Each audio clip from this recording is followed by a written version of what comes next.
Hello my people ఎలా ఉన్నారు అందరూ? నేనైతే చాలా బాగున్నాను. బట్ నాకొక చిన్నోడున్నాడు తెలుసు కదా! మా బాబు.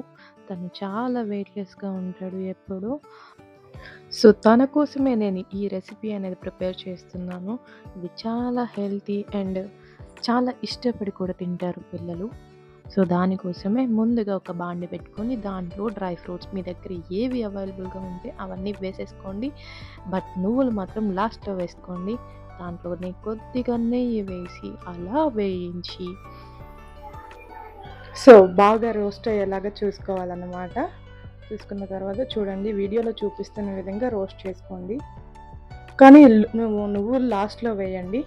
ఇక్కడ సో, అలా వేగిన వాటిని పక్కన పెట్టుకొని అదే బాండీలో మళ్ళీ మనము తరుముకున్న బెల్లాన్ని వేసి దాంట్లో కొద్దిగా నెయ్యి వేసి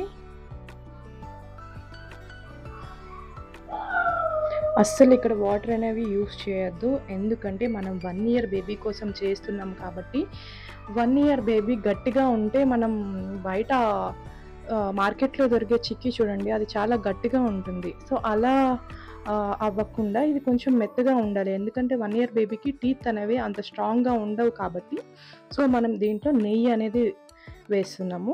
నెయ్యి వేసి బెల్లాన్ని కరిగించాలి. సో, వీడియోలో చూపిస్తున్న విధంగా నెయ్యి వేయండి. వేసి అలాగా ఉడకవసరం లేదు. బెల్లం పాకం ఏం రావసరం లేదు. జస్ట్ బెల్లం కరిగిపోతే సరిపోతుందనమాట. అంతే. సో, అలా బెల్లం కరిగిన తర్వాత దాంట్లో మనము ముందుగా డ్రై ఫ్రూట్స్ అనేవి ఫ్రై చేసుకొని పక్కన పెట్టుకున్నాం కదా! వాటిని మిక్సీలో పెట్టి పౌడర్ చేసుకోవాలనమాట. పౌడర్ చేసుకొని ఆ పౌడర్‌ని ఈ బెల్లంలో తెచ్చి కలిపేసేయాలన్నమాట. చూడండి వీడియోలో చూపిస్తున్న విధంగా అలాగా మిక్స్ చేసేసుకోవాలి. చేసుకొని కొద్దిగా సేపు సిమ్‌లో పెట్టుకొని కొంచెం సేపు దాన్ని ఉడకనిస్తే సరిపోతుంది.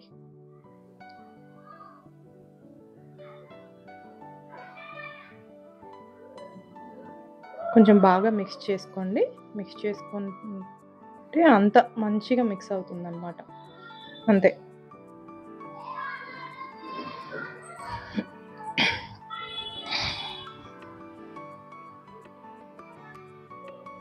సో, అలా బాగా మిక్స్ చేసుకున్న తర్వాత అలా అయిన తర్వాత స్టవ్ ఆఫ్ చేసి ఒక ప్లేట్‌ని తీసుకొని ఆ ప్లేట్‌కి నెయ్యి రాసి మనం పక్కన ఆ ప్లేట్‌లో ఇదేదైతే ఉందో దాన్ని ట్రాన్స్‌ఫర్ చేసుకోవాలన్నమాట. చేసుకుంటే మనకు కావాల్సిన చిక్కీ రెడీ అయిపోతుంది. సో, అది వేసుకున్న తర్వాత కొంచెం ట్యాప్ చేయాలి. ఏదైనా ఎయిర్ బబుల్స్ ఉంటే పోతాయి. కింద పెట్టి ట్యాప్ చేసామనుకో సో, ఎయిర్ బబుల్స్ ఉంటే పోతాయి. సో, దాన్ని మనం కొంచెం ఫ్యాన్ గాలికి అలా పెట్టినట్లయితే అది కొంచెం గట్టిగా అవుతుంది. సో, మనకు నచ్చిన షేప్స్‌లో వాటిని కట్ చేసుకొని ఒక ఎయిర్ టైట్ బాక్స్‌లో పెట్టుకుంటే డైలీ పిల్లలకి స్నాక్స్ పెట్టడానికైతే చాలా హెల్తీ ఫుడ్ ఇది. అండ్ వాళ్ళకి టైమ్ పాస్‌గా కూడా చాలా బావుంటుందనమాట. వాళ్ళు చాలా ఇష్టపడి కూడా తింటారు. ఒక్కసారి ట్రై చేసి చూడండి. టేస్ట్ ఎలా ఉందో నాకు కామెంట్ చేసి చెప్పండి. మీరు కావాలంటే ఒకసారి దాన్ని చూడండి. నేను దాన్ని ఇట్లా బ్రేక్ చేసి చూపిస్తున్నాను. ఎంత స్మూత్‌గా ఉందో. సో, ఈ వీడియో గనుక మీకు నచ్చినట్లయితే please subscribe to my channel little legend.